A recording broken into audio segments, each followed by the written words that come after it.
go.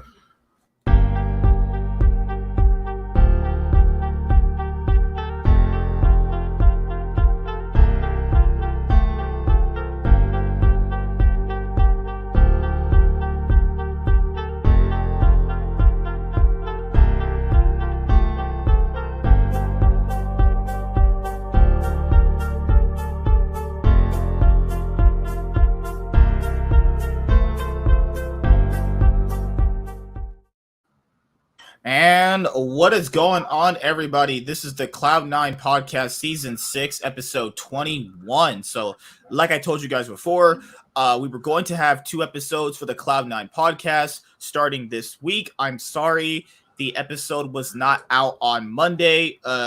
So Mondays, the Cloud9 podcast will be dedicated to the LCS. And then on Tuesday, we have the show, for the LEC, actually, And then I told Chaz, what time do you think it's best to have the Cloud9 podcast on Monday? And he said around what'd you say, like 7, 8 o'clock, right? Yeah, 8 o'clock. Like yeah. And we'll be going live that long. We'll be going live for like an hour, 10 minutes, hour and a half at most. Yeah. People said, can you guys like talk about the LCS teams an hour? Yeah, it can. It can. I might be doing something a little bit differently this year. Not super differently. Just basically, like, when we're talking about teams, pretty much make sure we go over like the best teams, because like people really, I don't know. At the end of the day, I truly don't think people want to hear us always talk about like the bad teams as much as we do. I try to give, I try to actually give like every team the due diligence of talking about them, but it's like, you know what I mean? It's one of these things where like we're going to be making sure that we can go through all of the teams at a good, consistent rate to the point where, each team will definitely get their, time to have us talk about them. But like moving forward, I was going to end up doing a competitive predictions, kind of like the series, like Competitive Edge that Monty and Thorin have on their YouTube channel, Last Free Nation, which was formerly Inside on Esports. But I'm not going to have enough free time at my disposal to coordinate with like Chaz and Warren about the potential, collab for that, because I'm just not going to have enough time for that video overall. I might end up bringing like thoughts and opinions back. Maybe I was still contemplating that, maybe that, because I can simply just do that on my own.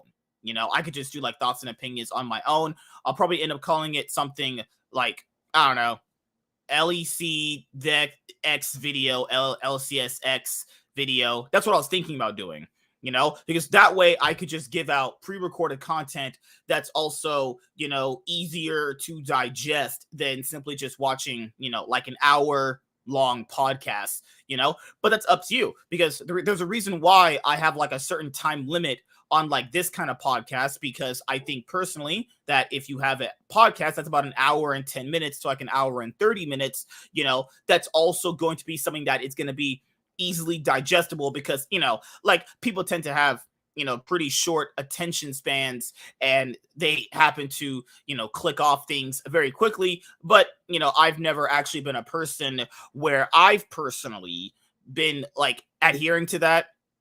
But in terms of, what I want to do this year, which is more or less so, making sure I'm effectively utilizing my time and effectively making sure that I am actually putting out, enough content for this channel as well. I know I've kind of like fallen into this like pit when it comes to like this channel, where not like the content's bad or I've been doing bad content at all. It's more like I haven't been putting out enough. So I'm thinking of, what are the best ways of putting out content for this channel that obviously won't take up too much time, but it's going to be able to essentially get you guys enough of it. That way you are thoroughly satisfied, because like you guys saw, when it comes to the off season, the off season is actually very long, and actually we had to make sure we were going through, week to week to have enough content, for enough shows. But now with the season and it now beginning, that's not going to be a problem at all for about a good 3 months. And,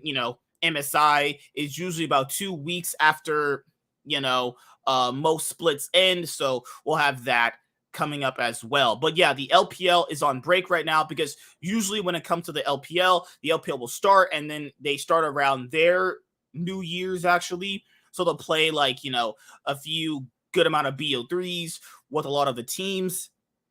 And then they take a break for Chinese New Year and then they end up coming back after Chinese New Year. So basically they start for like a good 2 weeks or so, and then they take like this mini little quick break.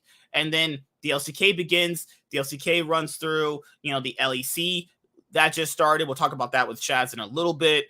And then also we have the LCS, which is going to end up coming and starting this week, which is literally tomorrow, Thursday, 2 p.m. PST. There's a reason why I'm having the LCS show go first is because, like I mentioned in the past shows, if you've been watching the remainder part of season 6, which is the LCS is actually beginning earlier. So I want to make sure you guys have enough time for us to talk about the LCS teams and, have enough time to digest what we're actually talking about when it comes to these LCS teams. So the LEC, which begins on Saturday and then runs through literally Monday, you have more than enough time right there, to get out the LEC show. But I also figure it's better to have, the shows actually earlier in the week. That way, if I want to do like any pre-recorded content,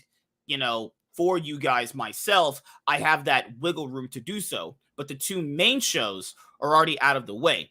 So I know I've made a channel update video about a while ago, and I was detailing like the plans that I have. Basically, every single plan I have is still going to work out the same.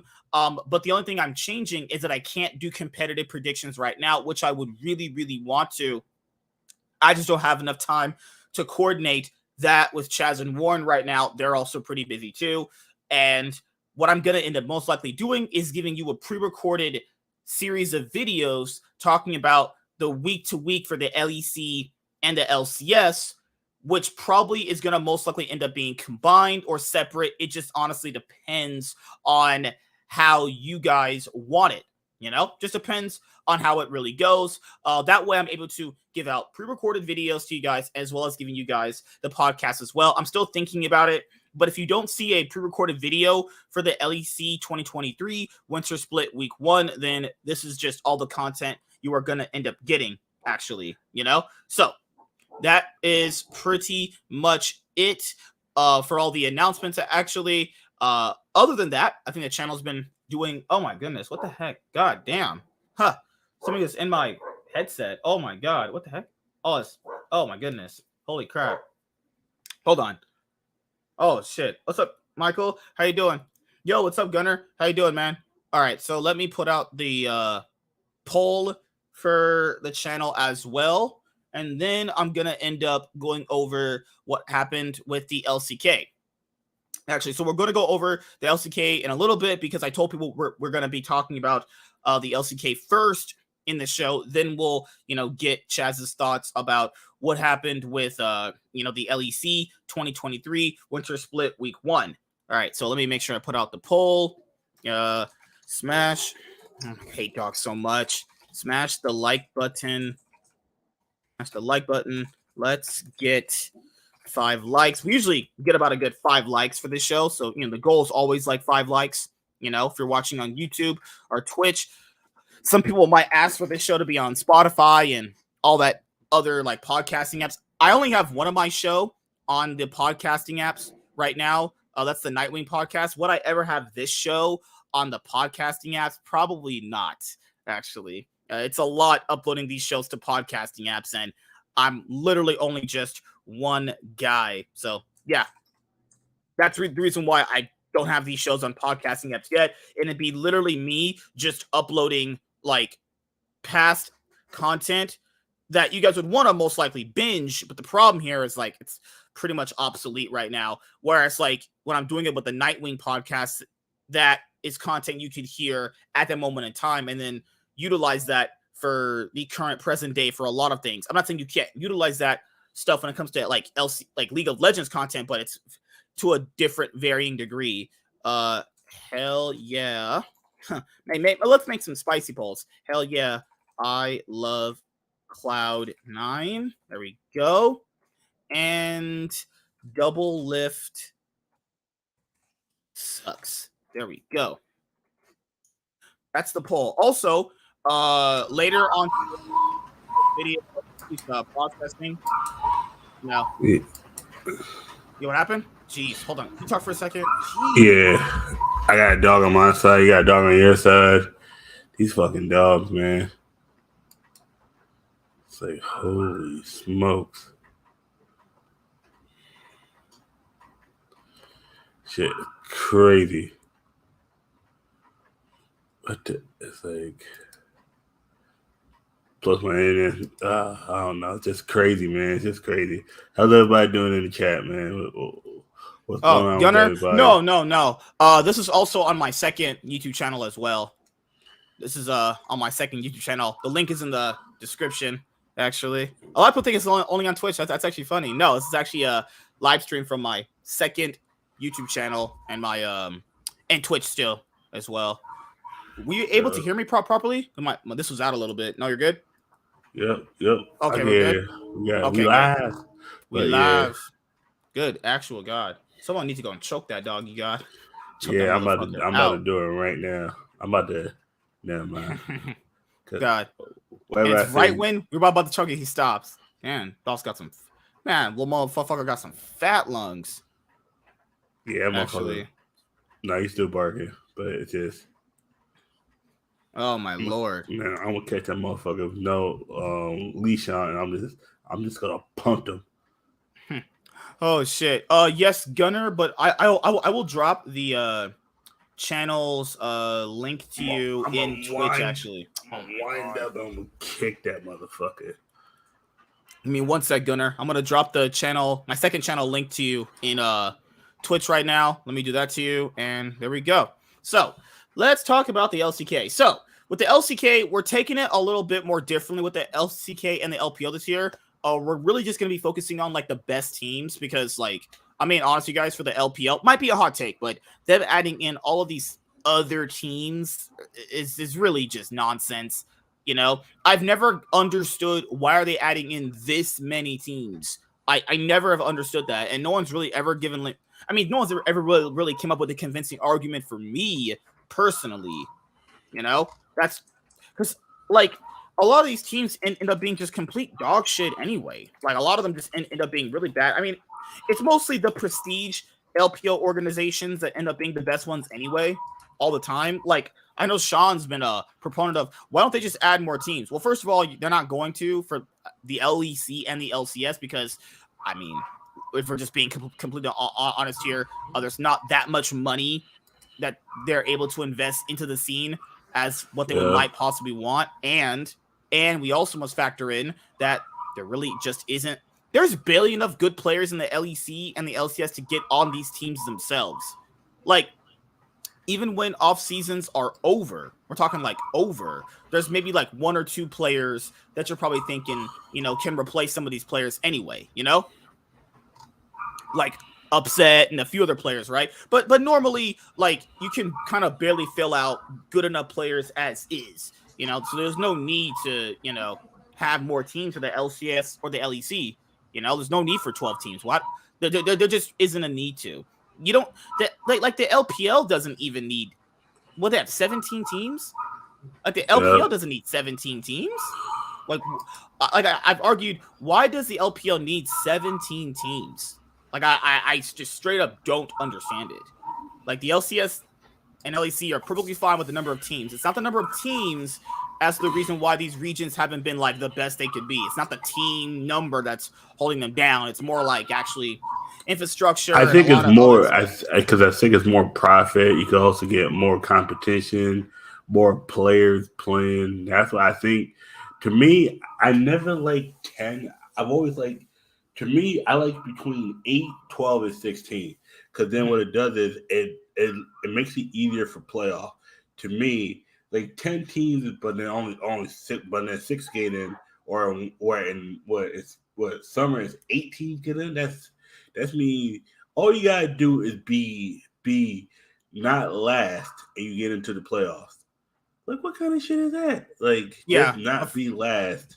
Yeah. And you get it's like no. I like 12 teams. Then it's like top 6 get in, and then like or top 8 get in, and the bottom 4 gotta like fight out to see who gets like Right. who gets like to me. I like more teams where it's like relegation where you gotta next season you're not guaranteed to be in the spring split. You gotta fight your way out of relegation, something like that. That's what I like. I like for like sports like that. Because my thing here is like for the LPL, like you have to make 10th place to get even the playoffs, and usually teams that are like that is the 10th team going in. They're usually getting knocked out in the first round anyway.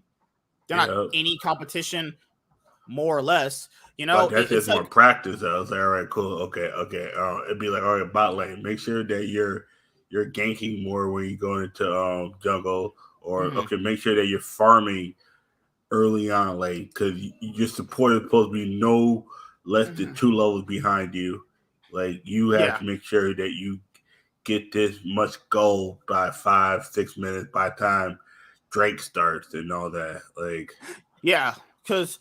That's why, like, even when the LCS is adding in, like, 2 extra teams to the playoffs, I would say it doesn't really matter anyway. There hasn't really ever been a 8th or 7th place team that has made a legitimate run to the finals, like, ever. It's usually been a org that you know or have an idea and have the strong feeling that they can win it. You know? You're, like, orgs, like, back in the day, like, Dignitas and fucking Immortals and Golden Guardians, if they ever did make playoffs, you know they're not going far anyway. You know they're out in the first round. You know, and then you also have to beg the question, like, why even add them then? Because you know they're always building dog shit rosters anyway. You know, they're always building dog shit rosters. You know they're going to be out in the first round. It's like, why even extend it to 8 teams? But you know how the sponsorship works is that the LCS teams can go, yeah, we made playoffs. We had a great year. We made playoffs both splits here. It's like, God, the absolute standards of motherfuckers have been so low compared to what they used to be. Exactly. So let's go over the LCK. So I've watched a good amount of the LCK games. That actually there are some that I haven't, but I've watched a good amount of the BO3 so far. To the shock of no one, D plus Kia is first place. Now with the system with the LCK, other teams have played more BO3s than others, you know, but we've seen a decent, good first week of the LCK actually. D plus Kia is the best team, and yeah, Fredit Breon is 2-0 right now. T1's better, obviously. Like, these are the undefeated teams right now. I think T1 and D plus Kia are the best teams right now in the LCK. GenG, that's the organ I root for in the LCK because that's OG Samsung, Galaxy fan. But like I told people before, I don't think GenG is going to be doing anything in the LCK this year with their current roster. I'll get to that point later. Humble Life Esports, I've watched some of the games. It's looking like the same thing I talked about a while ago. And what do you think, man? You watched some of the best of threes. What do you think? Yeah. You think D plus Kia and T1 are the best teams? Right? Oh, easily. That's not even close. It's them two, and I'm not sure who's the third best.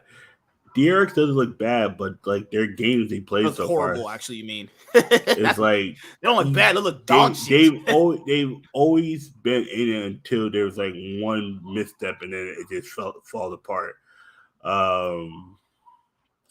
GenG, I think is still will be there toward the end, but I think they ran into a T1 that was hungry. I think the problem here is GenG are going through the same thing Damwon did last year. So you remember, like Damwon, when you saw them at Worlds, had Dekdom and Keelan. Yeah. So in 2021, when they made finals, they had Ghost and Barrel, and they made the finals, and they had Canyon and Khan and Showmaker. Then the next year, Damwon chose to just overhaul their whole bot lane, and they got Keelan and Dekdom, and they, needless to say, that they were still a good LCK team, but they weren't like as dominant as they were. They weren't as good as a team overall. I mean, Canyon and Showmaker were still impressive. They were still great, right?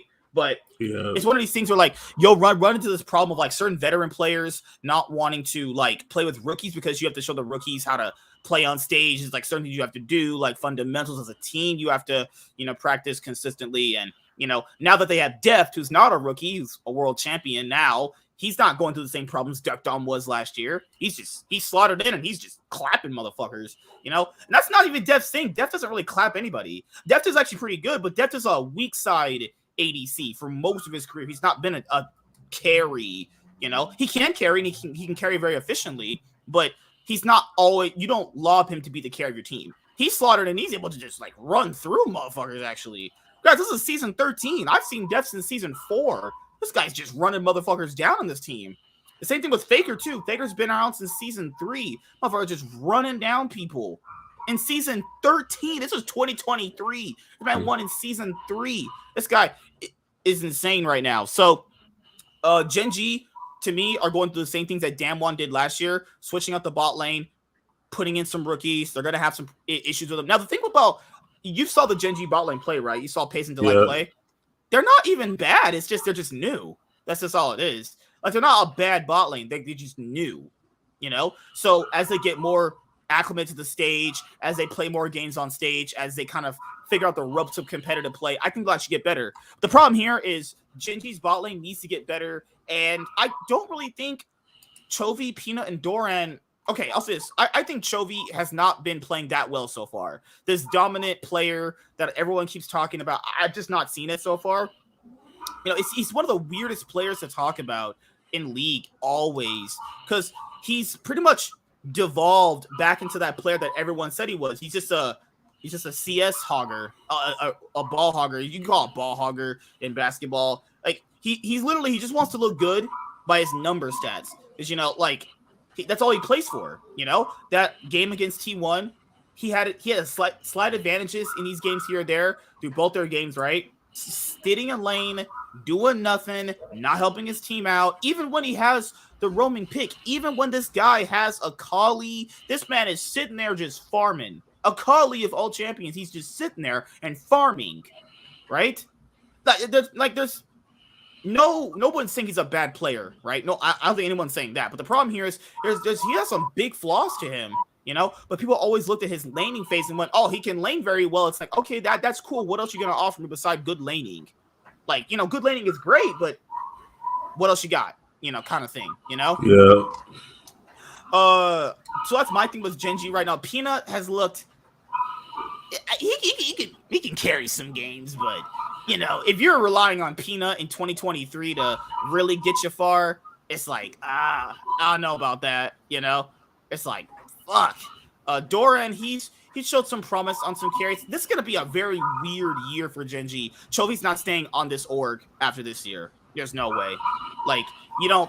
I mean, I guess they're just going to put all their eggs in the Chovy basket, but is that really going to be a sufficient way of actually, you know, carrying the game and winning a lot of BO3s in the LCK? I really just don't know, actually. What do you think, man? Man, okay. Like, from what I'm looking at, like Brian and Dolan, I haven't watched their games yet. I know I've seen one of their games. They're looking good, but their competition is kind of weak, though. That means, like, okay. What's their strength of schedule? Let me see. Do they not have it? That's weird. What the heck? How they don't have it? That's crazy. Okay. Let's go. Okay. So let's do this. What was Freda Brion's list of games right now? So Freda Brion has faced Nong Shit Red Force. That's it. No, yeah, and they've only faced Nong Shit Red Force and Kwangdong Freaks. Kwangdong Freaks are full of challenger players that just actually started playing, you know, competitively this year. So they've literally faced arguably the worst teams in the league. But if you watch Kwangdong Freaks' game, they're not bad. They almost gave Homolife a run for their money with players like Zeka and Viper, you know? So, like, I think this is a fraudulent second-place team right now, in my own personal opinion. I don't think they will last as much as people think. That's like teams when they beat on the bad, like they get all the bad teams first and then beat on them, and then once they get their real team, they get smoked, and then you're like, all right, they're a fourth place team, but they were first place for half the season. That's what Brian's going to be. Yeah, because coming up, this is going to be on Friday, DK versus T1. This is going to be the match of the week coming up this Saturday.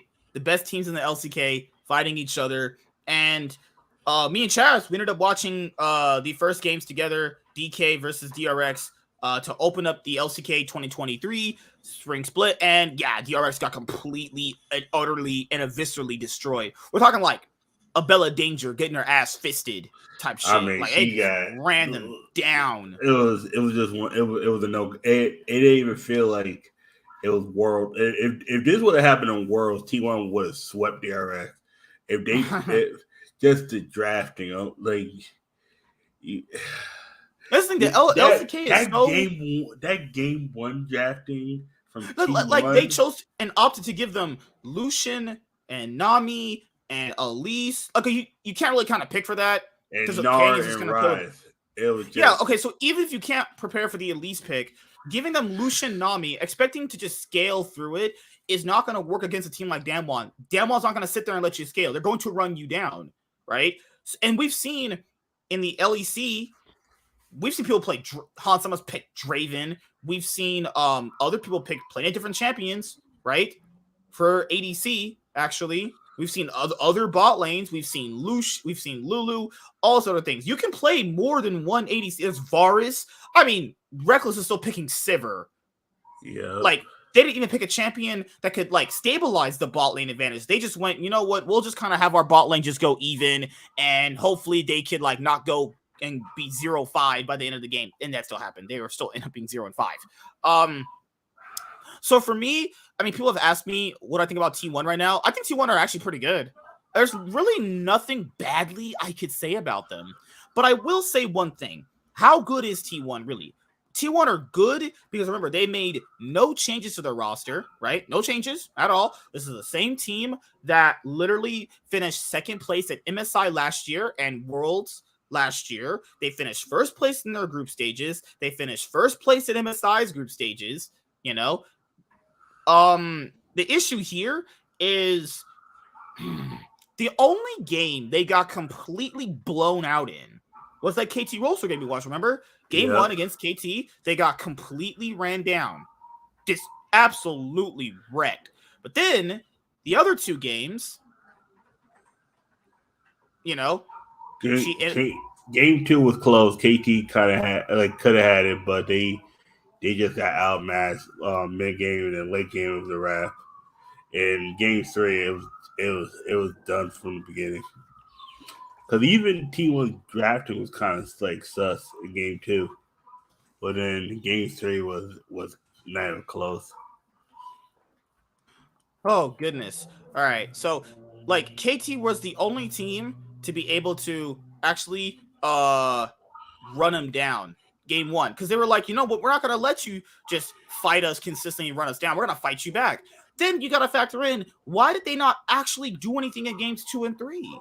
You know, that's the thing is, don't worry, Lennon. I'll hang out with you tomorrow. Don't worry. We'll go and eat Qingdong Panda Express or something. I was about to say, yeah. We'll go hang out tomorrow. Oh yeah, I'm gonna eat shit there. Oh my god! Don't worry, Lennon. I'll hang out with you tomorrow. I'll make out with you tomorrow. Oh my god! I'll make it up to you tomorrow. Yeah, make it up tomorrow. While finger pop you.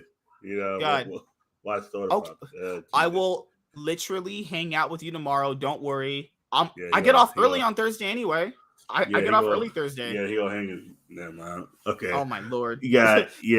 Okay, so there was legitimately one game T1 just got destroyed in, but every other game just completely, just straight up domination. Faker has been like kind of just like LeBron James, kind of like setting up the other guy for success for like the last 5 years, like the last 4 years, he's been like that LeBron James guy. He's like setting up everyone else for success. But the problem with LeBron James is everyone knows this. Well, if you're setting up that guy for success, he's got to actually finish dunking that ball. Yeah, he can't just be setting up. He's got to hit that three. He's got to, make that screen.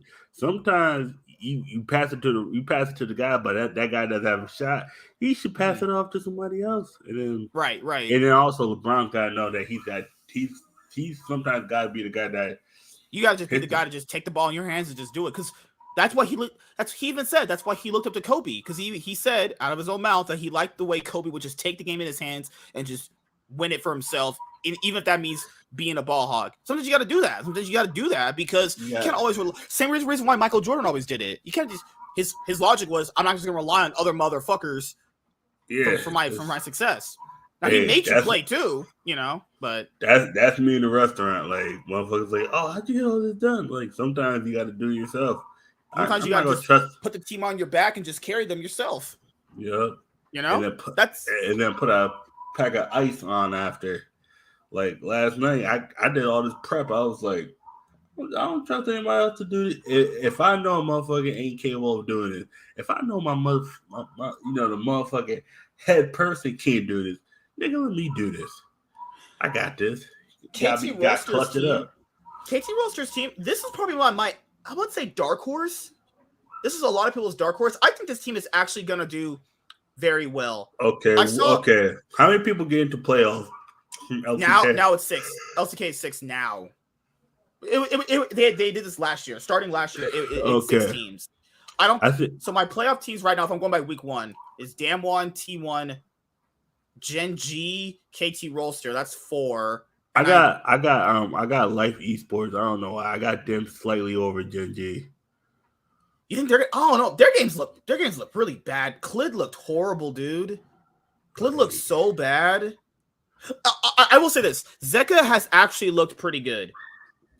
I know a lot of people said, can he still hold up his Worlds form? If you actually watch the games, he has. He's still very, very good. I don't know why people keep giving him a Kali and Silas and Azir, but just ban it away from this man. But the thing is, you can't just always ban those 3 champions, but he is so good on those champions. Clid is literally a dirty, filthy chink chonk just running it down. Oh my God, shit. This guy is a sprinter.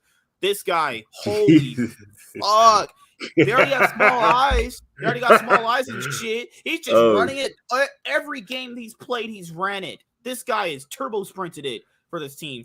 Kingin, he looks all right. Viper's not been at his LPL form yet. I hope he can get to that form very soon.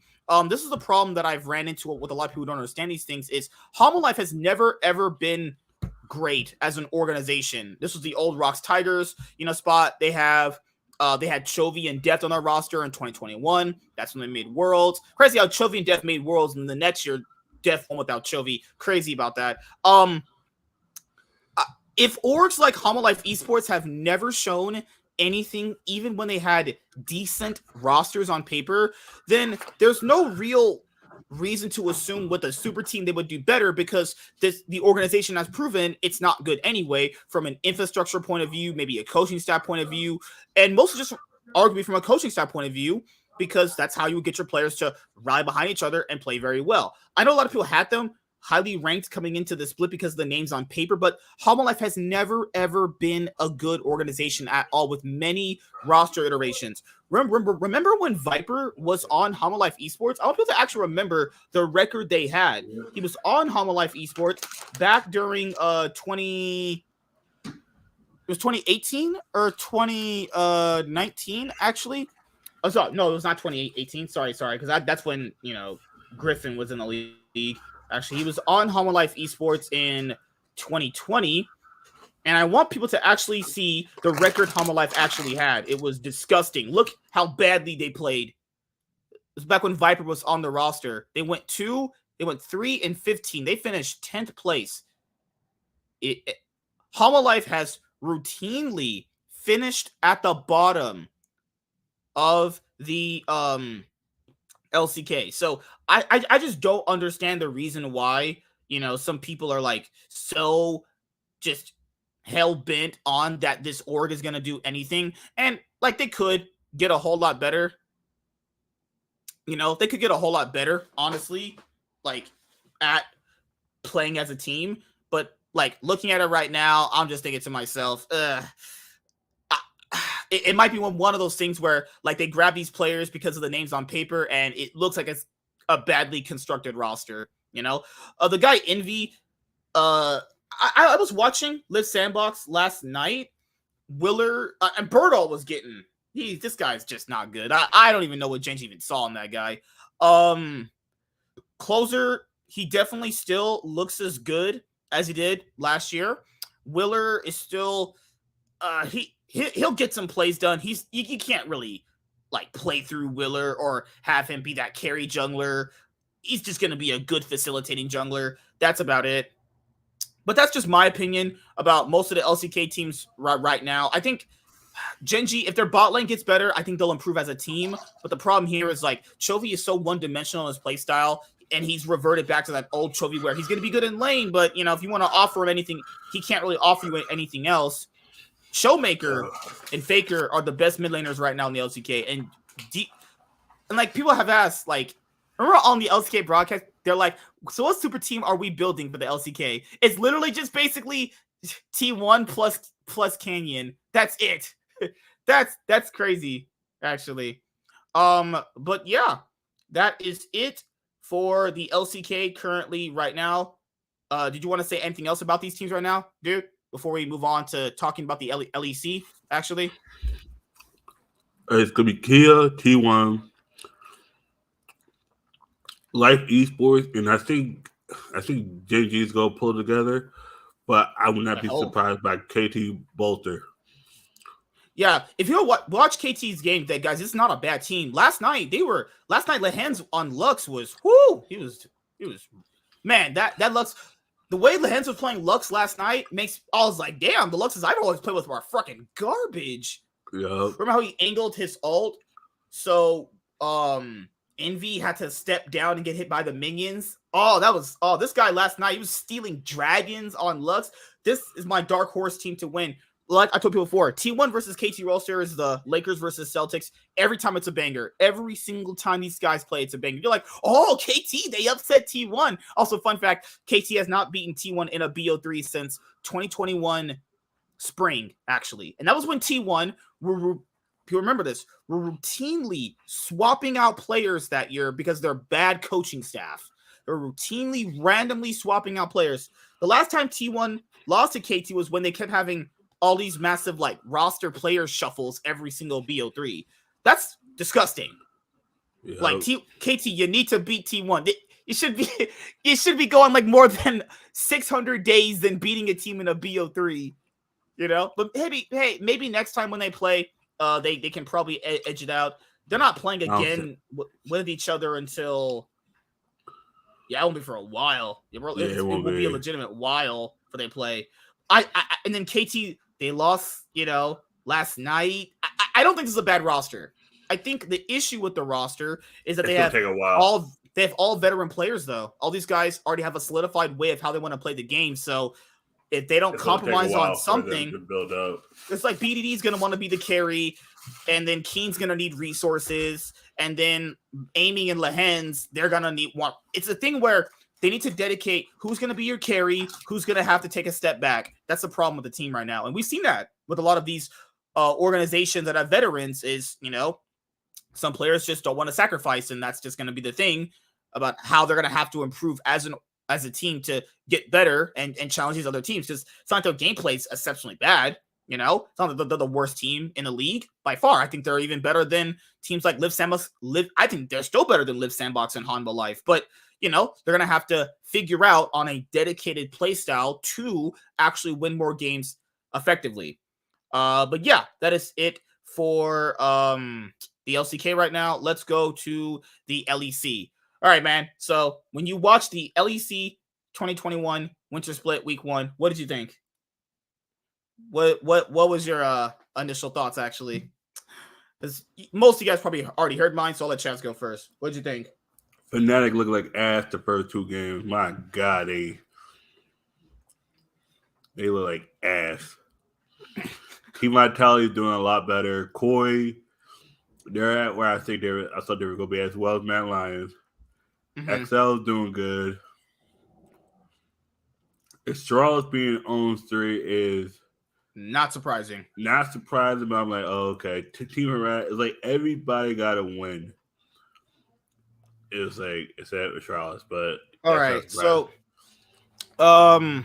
like SK Gaming is just so dog shit. That game they played against, which one was it? It was like the last, when they played up against Heretics. That I almost wanted to throw bleach in my eyes. Holy crap, I that was was I bad. was surprised Fnatic beat Koi, but then Koi drafted like straight. It wasn't even the draft. They just played the draft really bad, and they yeah, never punished Fnatic as they could. And some people were like, "But Koi didn't get a single objective." Yes, they were choking. With that kind of a kill lead advantage, you need to get objectives. You need to start pushing the pace of the game. They didn't do that. For Fnatic, my issue here with Fnatic is I knew they were gonna have this many issues coming in. The mid jungle synergy is really bad between Razork and Humanoid. That's not a secret at this point. I think the mid jungle synergy is really bad between them. I think that Wonder has been stable but not great. He's not been anything but like he plays a few champions very well at this point. Reckless and Rux was going to be a downgrade, actually. I think that's something that was going to end up happening no matter what. Like, if you put Reckless on Sivir, give him 3 items, let him farm up, he can carry the game, right? But, is that going to be a sufficient strategy that Fnatic will be using throughout the entirety, of the year? Is just banking on the fact that Reckless is going to be on Sivir and Zeri and you get 3 items and you just carry the game? Like, not every team's going to let you have that opportunity. Game 1, G2 was not a mission. They wanted to kill everybody. That was a statement game. They're like, you are my bottom feeding bitch, and you will get on your knees and suck my fat cock. That's how I felt to me. Like, I know people said they threw against Team Vitality, but the thing is, that's just a close game, though. That's not really a throw. They were doing everything correct that I saw. There was mistakes. No game is perfect, but they were playing good. I think people need to understand what is the difference between an actual throw and another team just going, okay, we can still find a way of winning this game despite us being at a deficit. Because you played certain games before, man. There are certain games where, you're behind, but you're not exactly losing the game either. Yeah. So there's people need to understand there's a difference between an exact throw and a team that is just competing with you on your level. Team Vitality is supposed to be on the same level of Fnatic. So they're supposed to be on the same wavelength of strength, actually. So in the game, people forget this Fnatic game. Bo was completely running through Razork on Graves. People forget that Photon was actually playing amazing as Jax. He had those great Jax engages. Bo had those great Graves team fights. Like, this was just a really close game. I just didn't see a world. I don't know why people keep saying Fnatic threw the game. They didn't. Bo and Photon were the reasons why they were able to be kept in the game. It was just a close game. I don't know where this throw came from. Like, we definitely know Fnatic threw against G2, but they didn't really throw against G2. That was just a horrible game in general. They got beat in every aspect. Also, guys, I'm dropping this video right now. Look at that. I put this video in the YouTube editor at about 3 o'clock my time. It's still at 52%. 52 freaking percent, man. Crazy. Nivea highlights. Let's go to these Fnatic games. So let's go to the one with G2, and let's go to the one with Koi, and let's go to the one with Team Vitality. So let's go to the one with Koi. Let's go to the one with G2, and then let's go to the one with Team Vitality. You want to go in order with day 1 through 3? Yeah. Okay, let's go with that. Pause. Because I'm still watching day 3 right now. Pause. But okay, I already kind of knew all the matchups. Let's go through this right now. All right, this is the match of. Arguably, this should have been the match of the week. Honestly, this was great to watch. Yeah, Fnatic are obviously throwing when Bo just did that to them. You must be out. You fucking weirdos out there capping out your ass, dude. Holy fucking shit. All right. So the game starts off with Bo doing his level 1 cheese gank against Fnatic, right? So they automatically, to me, like, Bo was already outpathing Razork anyway. He knew Kindred was going to be up here, and he was like, you know what? I'll just cheese gank him right now. So yeah, they cheese gank Reckless, level 1. Bo gets first blood. And during this mid-game fight, too, this was the fight where Kaiser leaps in as Leona, and then they get the 2 kills under the turret. Also, oh my goodness, what's going on here? Jeez. Maybe I got to turn this down for a little bit. Let's go to 720. Jeez. Hold on. Let's knock those down. Oh my lord. Come on. Load up. Fuck. What's going on? I hate this fucking internet sometimes. Reload. All right. Sorry about that, guys. Sometimes the internet just goes a bit slow. I don't know what the fuck's going there. Internet was like rebooting or some shit. Let's go. All right. So they're having this team fight right here.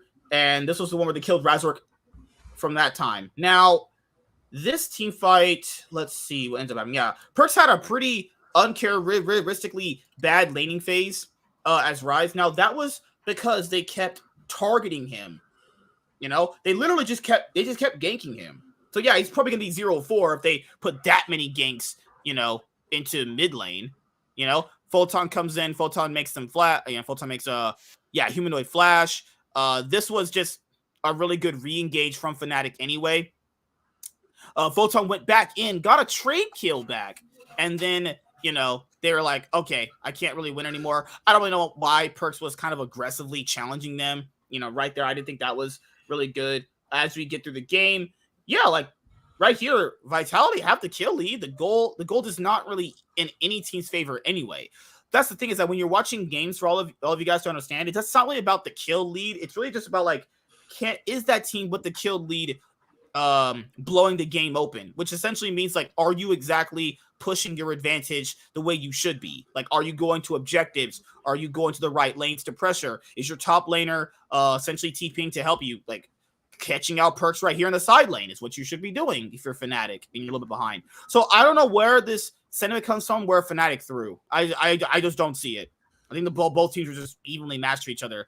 Fnatic get, you know, just more kills on Perks. They were just basically just trying to kill Perks as much as they can to set the Rise back, because they know if Rise can easily just outscale Syndra. Rise can be in a side lane. Rise can 1v1 pretty much anyone in side lanes. Same with Photon.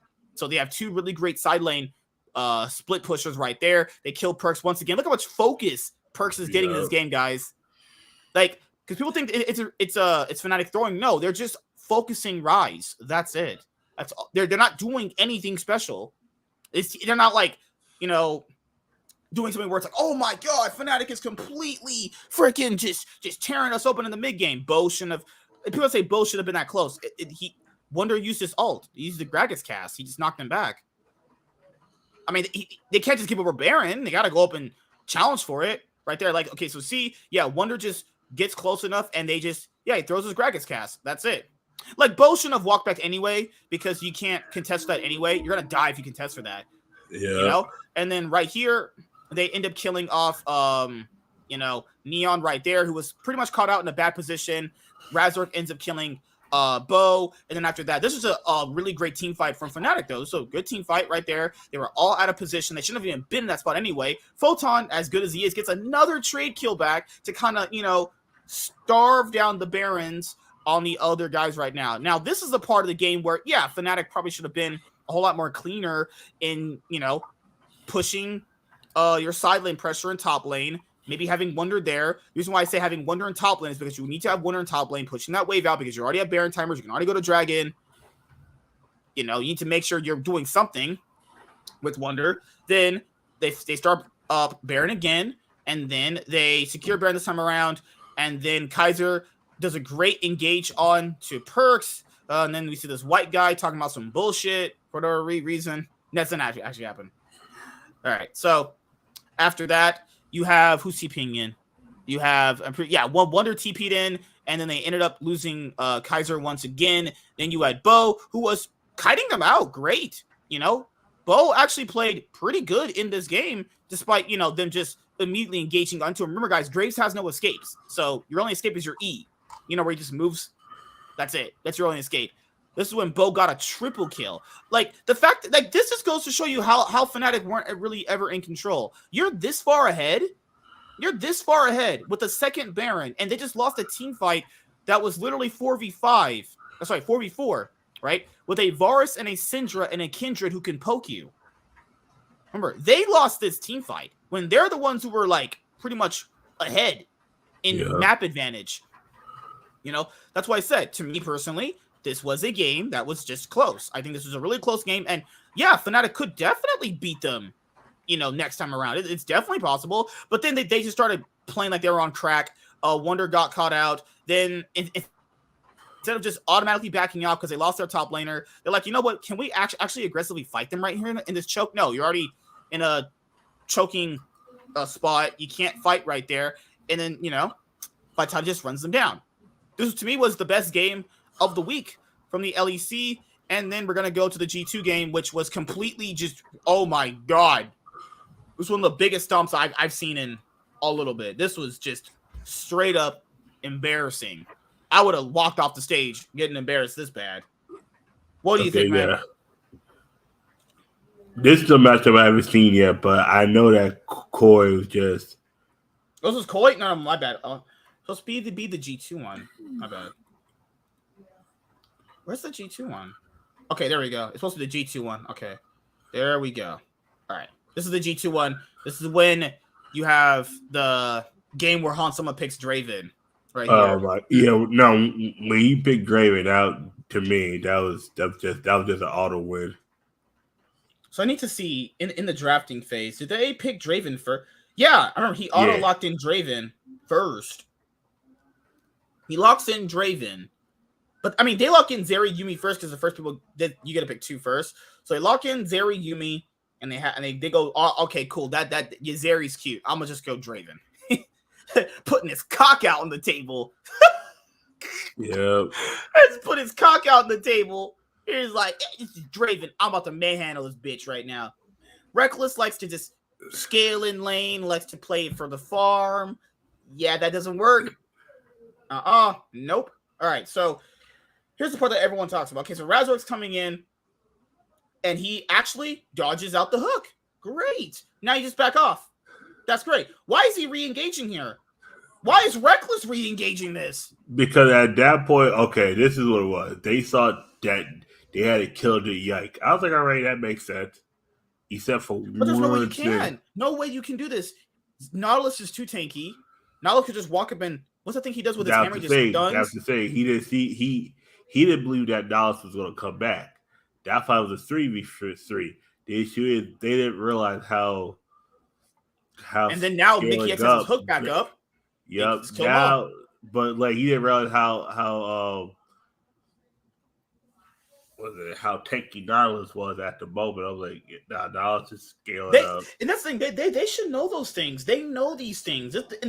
Reckless is more than a veteran player to know these things. That was just to be fair, it wasn't really. That was just them trying to be too aggressive and Razor should not be engaging like that. Like that is just really bad. You're already in the clear. You dodge the hook. Yeah. Great.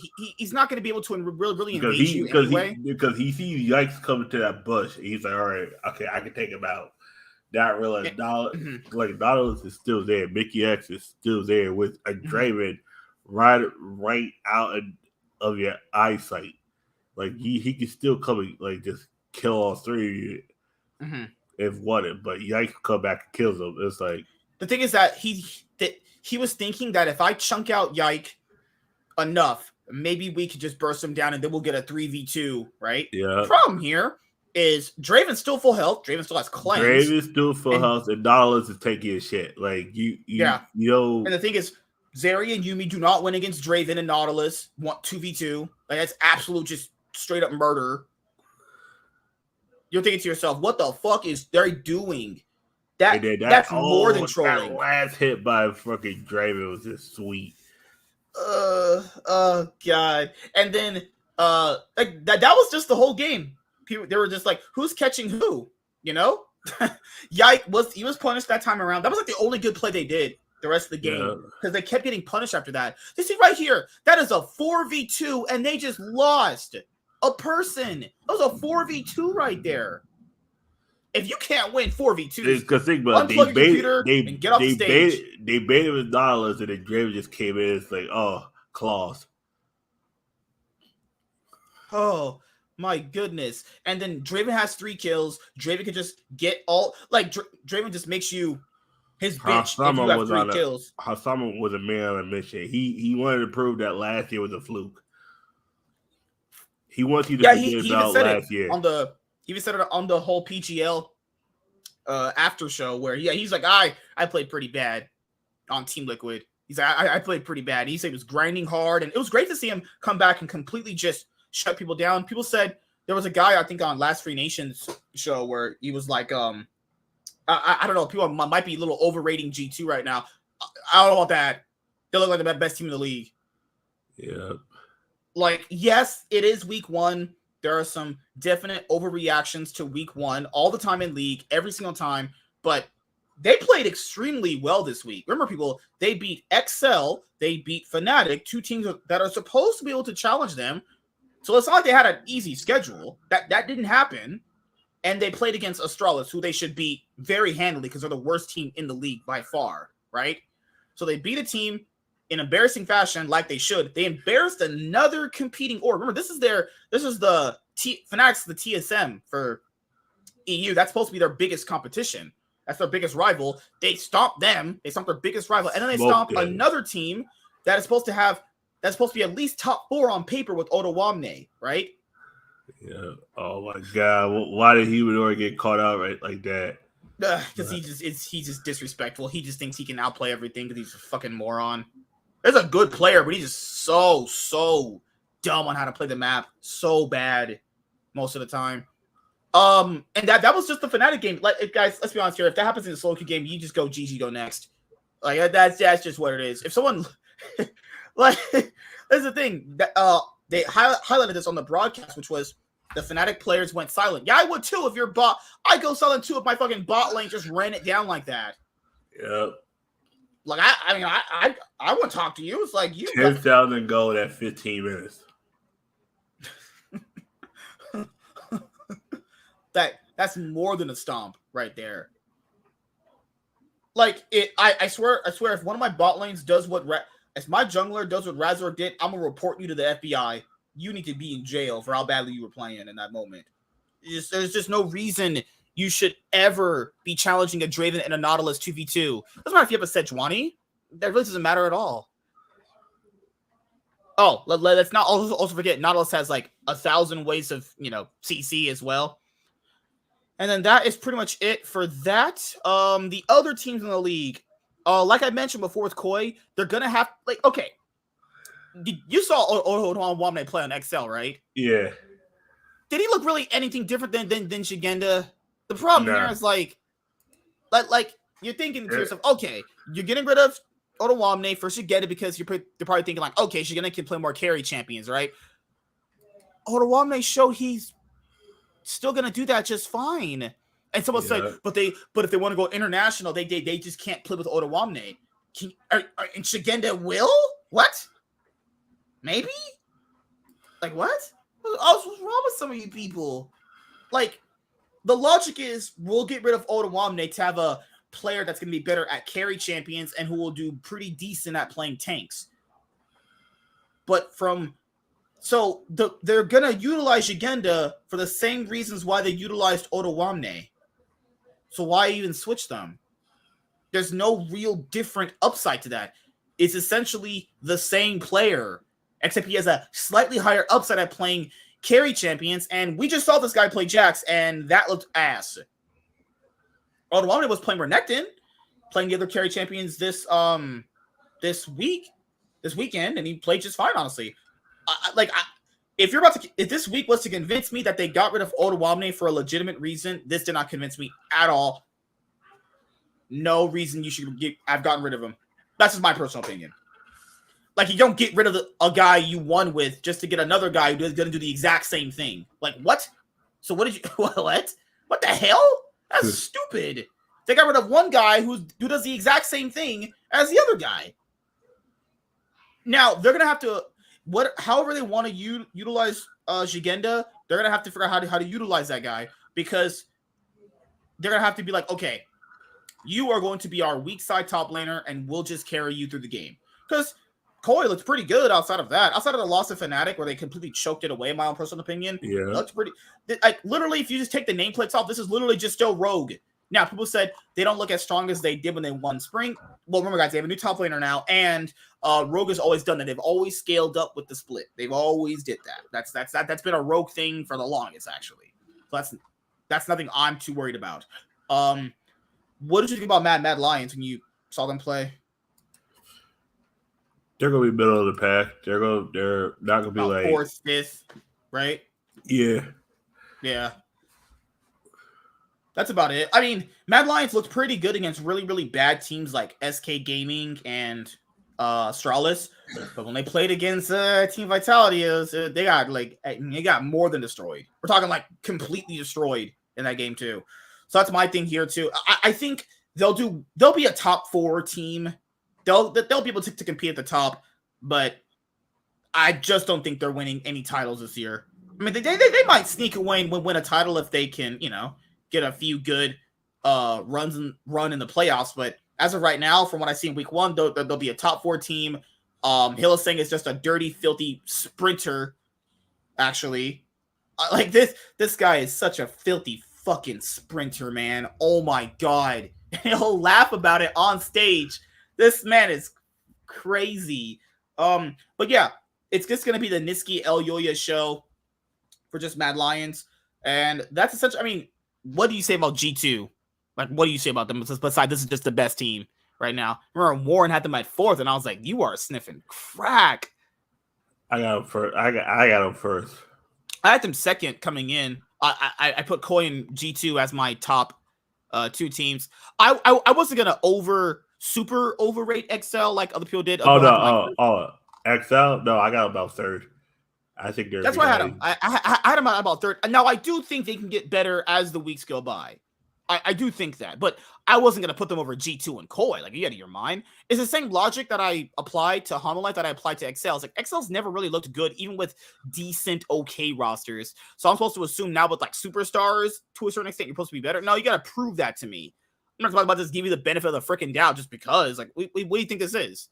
Like the ghetto or some shit? I don't expect black people to do anything besides be on welfare and food stamps. Jesus Christ. Team Heretics, they're at least interesting to watch. They're interesting. Team BDS is just a crown shot show. SK Gaming and Astralis are just fucking horrible. SK Gaming are literally just dog shit. So I think Astralis and SK Gaming will be the teams not making it in to the group stage that they're gonna have. Because remember, guys, you play 3 weeks of BO1s, then the teams get slotted in to a group stage format. Not like Worlds, but like basically there'll be 4 teams in 2 groups. That's it. So you go now. The LEC format is BO1s 1 week, groups after that playoffs. That's essentially it.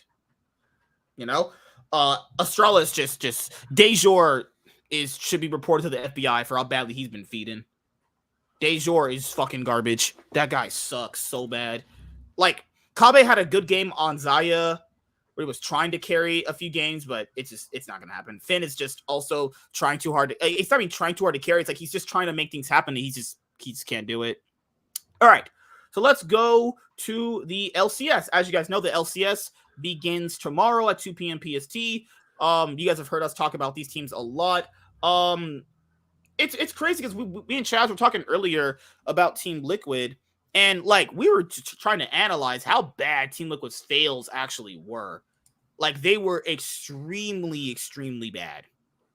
Like, so coming into this year, I definitely hope they can achieve to at least win one of the titles this year. Spring or summer, doesn't really matter. Because you got to think about it. Last year, they literally lost in both 3rd place matches to the same team while spending a good $6 million on their roster. $6 million was spent on this roster. That's not including housing. That's not including the day-to-day expenses of the team, their activities, their boot camps in Korea. It was a colossal fail, like a mega colossal fail. And people got to understand, there's a reason why people ragged on Bjergsen the way they did. Like, you're supposed to be on the super team where you're supposed to perform with this really good set of players next to you, and he just didn't play very well. He just wants to play a supportive carry mid style, which, I mean, can work, but like the way he does it, it's just so uninspiring. So yeah, I'm gonna rag on Bjergsen when you have players like they had, and he doesn't perform very well. He didn't even look good individually, even when the team wasn't even that good to begin with, But that's just me right now, and I still don't understand why people are really so highly rating FlyQuest right now. Like, FlyQuest has always been a team where they'll get like 4th or 5th. They'll at least be a playoff team. Usually they'll build at least a playoff team. They'll always do decent. But when teams with the better players start actually getting better throughout the season, they just look a whole lot worse. Like you guys saw that last year, where like other teams with better players, when they started actually playing pretty good, they just looked like shit for the most part, right? They just look pretty bad overall. Yep. And FlyQuest, like they made back-to-back finals in 2020 for the LCS, but that was also really bad year for the LCS too. And the same thing I said about Humble Life, and the same thing I said about Excel and these other like organizations where FlyQuest has done pretty decent with not so good rosters to begin with, but they've also been very bad with some really other decent rosters too. Like, so I just don't know where this like, where does this hype come from with some of these players? So like Impact, I think is going to be really good. Impact is how you win a championship at your first step. That's good. Spica, to me, did not look good on TSM last year, and he also did not look very good, even when TSM got rid of those other players that were definitely not good either. You know, he didn't look good last year anyway. I know there was a couple of shows I was watching. They're like, yeah, the top 3 junglers for them were going to be Spica, Blabber, and who's the other jungler? Spica and Blabber were in their top 3, and I'm thinking to myself, I mean, Blabber's always performed very well in the LCS. He's always been a top 4 LCS jungler, so I guess that's fine. But like, I would never put Spica over Inspired. I would never put Spica over Closer. Just not happening. You know, Vikla and Prince. I mean, if you're gonna play, if you're gonna have a team where you're gonna put all the eggs in a Prince basket, yeah, I think Prince is great. I think Prince will dominate the LCS to a certain extent. Vikla, I think, will do very well. I think Vikla could be a top 4 LCS mid laner. They're gonna be playing Winsome over Ayla for a little bit because of the whole visa situation. So I mean, I don't think Winsome's actually that good. I mean, hopefully they don't lose too many games with Winsome before Ayla can get in. But I think Ayla, when he gets in, will play well. I just don't see why this roster is hyped over EG. Like someday in Impact they're about the same. They're a bit interchangeable. You could go either or. I think someday plays carry champions better than Impact. The meta is Cassante, Fiora, Aatrox, Jax, carry top laners. You could play Camille as well. I think somebody's going to be better in this meta than Impact. I think Inspire's better than Spica. Jojo Pion against Vikla. We'll have to see how that goes, but Jojo Pion will be a top 4 LCS mid laner, right? They have FBI now. I think it's going to be a little bit of improvement over Danny and Kaori. And I think last year was not the best indicator of how good he actually is as a player. But will he be as good as? Can he be able to face off against Prince? That's the thing. He's not ever really played that well against LCK, LPL caliber competition ADC. So that's going to be his biggest, test this year. And Vulcan, I think, is a top 3 LCS support. And I would definitely take Vulcan over Ayla and Winsome both. I just think EG has just a better roster on paper, and I think EG has the better players overall. You know, I think this should be everyone's first place team coming in. I just don't understand the reason to put FlyQuest over them. But they're grinding more than everybody. Yeah, like everybody else is too. So I don't know why that's a bonus to them. That's me. What do you think, man? Like I definitely truly believe that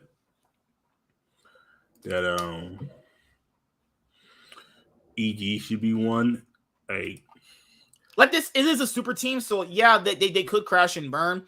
I do, leave that up to happening. That's definitely a possibility. But at least with them, they made it to World. That's why I was like, all right, that makes sense. And they kind of got rid of the main issue on the team. Mm-hmm. Danny, Kara is good, but I knew they were going to retain him. Right. He was only there temporary because, Impact was good, but you could tell Impact was kind of done with the team. Yeah, and it's like Impact is a great player, but you can only get so much out of the guy. He's only gonna be he'll be like a good player, but not like the best player. He's a really good MVP player, but he's never like the best player, right? Yeah. He's really valuable at what he does, and he's great at what he does. And I'm not taking that away from him, but like you pair him up with Spica, like I just don't see how that's gonna work. Like Spica's gonna play through Impact and carry through. I don't know about that. I don't think that's gonna happen. And yeah, I think this FlyQuest roster is gonna be like the biggest dark horse for some people. My biggest dark horse is Team Liquid. Like I told you guys, my top 4 are Cloud9, Evil Geniuses, Team Liquid, and who else did I have? Because I had 100 Thieves at fifth. I think I had 100 Thieves at fourth. I think I gotta see how Diplex plays. Yeah, those are my top four. C9, because I Evil Geniuses, FlyQuest, and Team Liquid. Yeah, because I think I had EG, FlyQuest, 100 Thieves, and Team Liquid. I think it's to me fourth and fifth between Team Liquid and Cloud9. Like we have to really see what Team Liquid does as well as Cloud9. Yeah. You know, because even Sven said he got a little lucky with the meta last year with Yumi and Tom Kench. I told people it's not really a support player. You think he does not want to play support. People are capping out. People be like taking what people be saying and just running with it. He does not want to play support. People, he's an ADC. I still contend he's not a real support player. You know, the meta is Lulu and Yumi and Nautilus and Leona, so he can play those champions, but how far is that really going to get him? You know what I mean? Like, how far is he going to get with that? So that's pretty much what I have to say. Like Team Liquid is, oh gosh, like the only real problem is just Harry. Like if people said Harry dominated Academy, that's great. Good job. Congrats. I don't know what that's supposed to mean. It means he has a certain level of competition where, you know, he's not going to run him down, hopefully, like some other people. That's pretty much it, because I just don't understand the sentiment with a lot of people overhyping this roster. I think it's definitely an overhyped roster. I mean, do I think they could potentially win a split or be in the finals of a split? Yeah, for sure. They could even go to Worlds this year. Later on when we get to that, could they I mean, realistically, if this team starts peaking in the playoffs, this team could get to even be a top 2 team to go to MSI and represent NA this year. But I think this team's going to go through a lot of growing pains. Just like TSM's roster. I mean, what do you even say about this? Is just fucking horse shit. I mean, this at worst will be a 8th, 7th place roster when its ceiling is all said and done. And people are like, why is Golden Guardians always ranked 10th? Because they fucking suck all the time. How about they actually do something, you know, any year ever, and then people will start, you know, taking them seriously. Their selling point is we brought back Huhi. Oh, okay. Give me the fucking gun. Their selling point is they brought back Huhi and they have washed up old man Stixay. You gotta be fucking kidding me. You should be ashamed of yourself. Stixay is so bad. You guys not see Stixay last year? He's awful. This ain't the same player that won with CLG back in 2016, man. This guy has been so bad for so long. Wait a second. That's the last time he won with 2016? 2016 spring. Jesus. Oh. That's when he had Alframu on his team. When Alframu was in his peak. When he was the second best support in the league. When he was the best support in the league. You know? It's back when he had Huhi mid, Darshan, and X-Smithy. Like, God, he isn't. And they did second place at MSI, too, that year. When he went to MSI with CLG. So after MSI 2016, he's not been that player. He's not been that player for a while. He peaked really hard in his first year. Peaked super hard in his first year. He was good for 2017 standards, good. And then after 2017, when CLG lost to Cloud9 to go to Worlds that year, he hasn't been good. He's not been 2018, 2019, 2020, 2021. He sucked ever since 2018. I don't know the reason why you keep bringing this guy back. I don't know what this org season this dude, and I don't know why CLG kept it for so long, and they're like, yeah, we can't win with this guy anymore. Golden Guardians is like, you know what? Washed up ADC. We're going to take him. Like, what? This is the reason why LCS doesn't do anything, because they keep bidding for players like this. He was probably cheap. Oh, that'll never happen. I'm not good enough for that. If Chaz and me were in the league, we'd be mega sprinting it. Oh, my God. I'd be getting reported by my own teammates. You know, I would love to play on stage, you know, just because that would be a great, amazing thing to do. But, oh, God. The only one that's good enough to play games, it may be just... God. If we were all on stage with the coach and James just auto-locks in Tarek, I'm reporting him to the FBI. He's so hard. Okay. That's me. James's support. You're what, 80 carry? No, but... see, we don't do well together playing together, so I would probably end up playing like top lane, probably. Top, okay. What's Jimmy? Jungle or mid? Yeah. Oh shit, that's me. Jimmy would be probably jungle or top. I mean, I could play ADC. I could. I don't really want to play with James in the bot lane, but I could. I think you might have to be mid. Now, who am I playing against? If I'm playing against Bjergsen, I'll be like, oh, okay, buddy. I didn't really mean to call you dog shit. You just take it easy. Just automatically like 0-6 in the game. because I think I might have to be support with James being 80 carry, and we just need someone to fill in that fifth spot. Oh god! Imagine us playing against T1, and we're like, okay, all right. What's all okay? Of us pick 5 T-most. That's our comp. No, our thing is that we have to be in every champion that Faker likes playing with. We gotta be in every single one. And then we would lose to every single Gallo champion. band. Here's the thing, and then we would lose to every single champion Guma UC plays. Oh Jesus! So that would automatically not work. Watch us ban all 5 of Faker's champions, and then they pick Lucian Nami. We're like, all right, okay, do we go? What is there Yumi? Because I can play Yumi. Like, or do you want to go like? Good. Or do you? What the heck? Or do you want to go like because think about we banned Gallo, Azir, we just banned all Faker champions, and then this motherfucker comes out with like Mordecai the mid. He just like what? He just catches all off guard. You don't want that.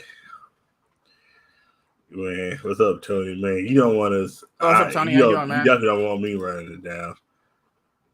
God damn. Wax. Yeah, Gunner, I need to send you here. Let me send you the stuff for the league channels. It's just the LCS, LPL, LEC, and LCK. There's other individuals who also do very long form content as well. But I'll send it to you right now because I'm literally gonna be on my second account for a bit because I have to get this freaking video processed to you guys. I should have already had it processed. I should have already had it processed, but yeah, I can't wait to go back to the LCS. I really want to go back to the LCS and watch the teams play because I couldn't go in 2020 because, COVID, BS like that. And 2021, they were still playing online. And 2022, we just never had a chance to really get a chance to go, honestly, because they brought back the IRL games only for the playoffs, actually. And you brought it back for summer, but you never had a chance to go. All the seats were already sold out. But yeah, a good actual God. We're going to wrap it up here in a little bit. Like I told you guys before, Cloud9 podcast on Mondays, 8 p.m. PST, talking about the LCS. We're only going to go for like an hour, 10 minutes-ish, because we got to do the Yu-Gi-Oh! Podcast too. Yu-Gi-Oh! Podcast would be literally right after. So we're going to try and end the Cloud9 podcast around 9-10 p.m. PST my time to start the Yu-Gi-Oh! Podcast at 9:30.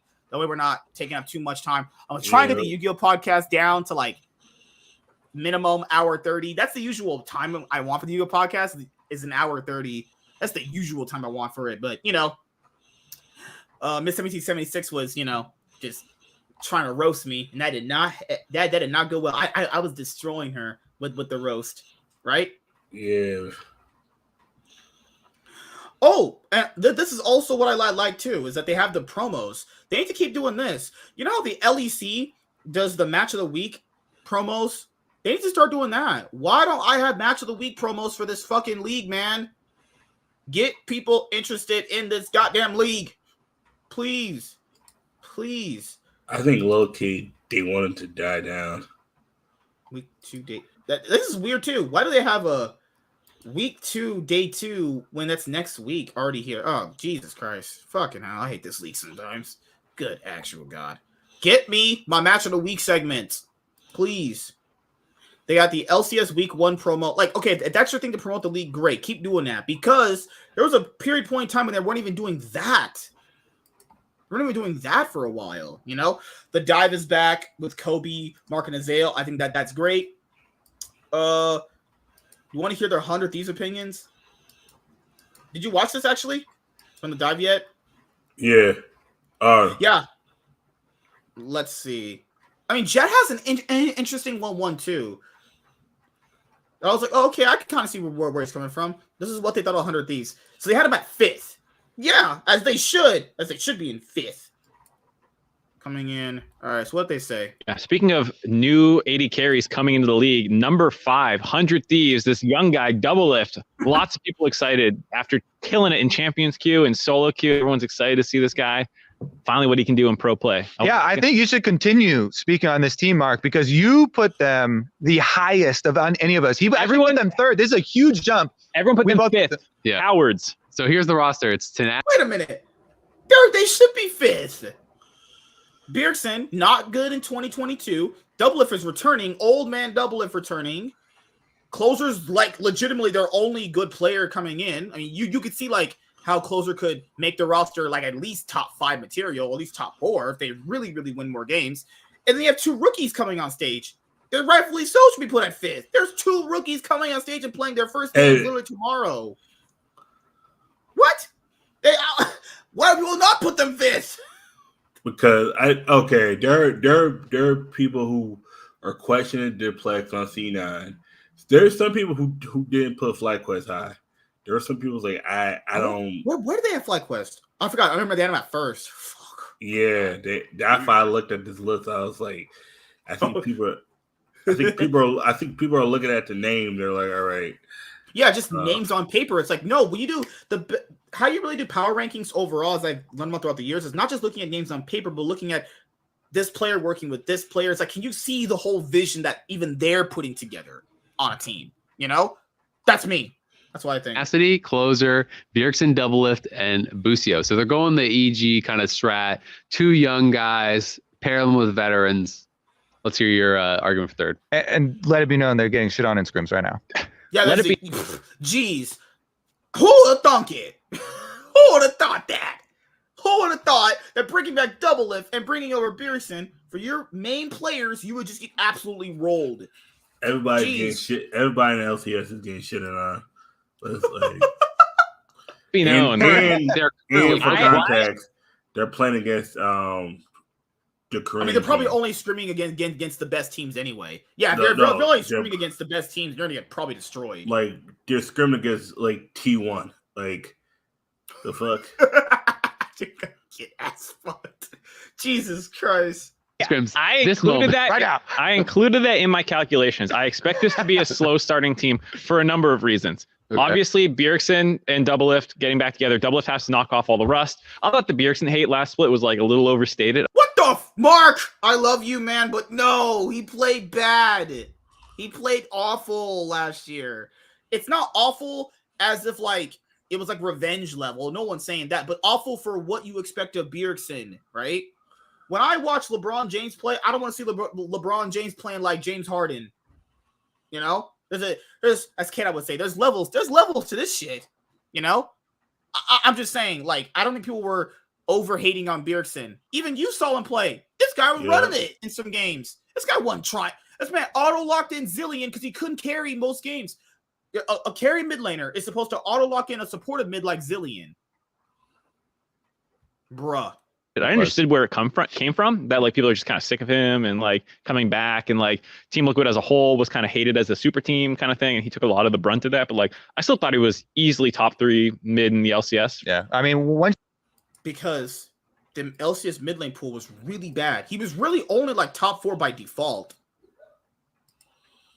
You build up enough, then there's always going to be that, you know, section that's like I get the pushback on him. Also, him leaving TSM, I think, was a big part of it. A lot of fans, I think, felt kind of like maybe betrayed by that, you know. Yeah. But to your point earlier from both of you, the mid lane pool got a lot stronger now. Yep. And so did he get a lot stronger? I think he takes the game pretty seriously, grinds pretty hard, has a really good mindset. So like if he gets pushed, I expect him to rise to the challenge. Coming into 2022, grinded, played a lot of games. You watch his streams, he's gonna be good for his streams, but you know, that wasn't what I saw on stage. Not like fall beneath it. I think Doublelift has ramp up time. I think part of the 100 Thieves consistent slow starts that they have in the regular season, or like the kind of like drop games that they shouldn't be dropping, is a little bit on Closer because he's such like a clutch rise to the moment player, and then you're rising to like what you know in the regular season. I think that like he unlocks a new gear in the playoffs, and that's why he's been to 3 straight finals. 3 straight finals for this guy. So you're saying in order to have the narrative of rising to the occasion later, you have to set the bar low. No. Early. I'm saying why? No, I'm saying that they will have a slow start. Listen to me. They will have a slow start, and I'm not worried about that. Like if this team is like 7th at the end of week 3, I'm not worried because 100 Thieves also consistently goes on like 10-game win streaks on the latter half of the season to finish number 1, number 2, number 3 in the regular season. Yeah. And what's your take on tenacity, since we didn't get to see him at all playing behind someday, and they were like, you know what, Sumner's is playing too well. Sorry, buddy. So like, I will say that the part that I'm a little bit maybe shy on is the new young talent. I think that they'll be good. I was watching Bucio stream. He seems, I have a lot of faith in him. Tenacity on an island, I don't know how much help he'll get with like Doublelift always being kind of resource intensive. You know, like I think he'll kind Doublelift will tell you that he's willing to play any style. And then Doublelift will call for 6 ganks in 10 minutes. That is true. Doublelift will be like, yeah, we're going to play all these different styles. No, just come down, gank for me all the time, and I'll just play through me. As you know, Doublelift is not the most efficient person at letting people know what he's actually feeling, but his actions will tell you what he really is about. I think his thing is he likes to do it. He likes to work with everybody, but if you feel like that's not the way it works, he's like, okay, it's kind of like when Michael Jordan tried to pass the ball, but no one's making their shots. He's like, fuck it, I'll do it. He's kind of like Sanos. He's like, fuck it, I'll do it myself kind of thing. It's like, it works until it doesn't. And then you're out here, you're down 10,000 gold at 15 minutes, and like your 80 carry got like only like 4 kills and like 9 deaths, and the support's getting waxed. You don't want that. You don't like.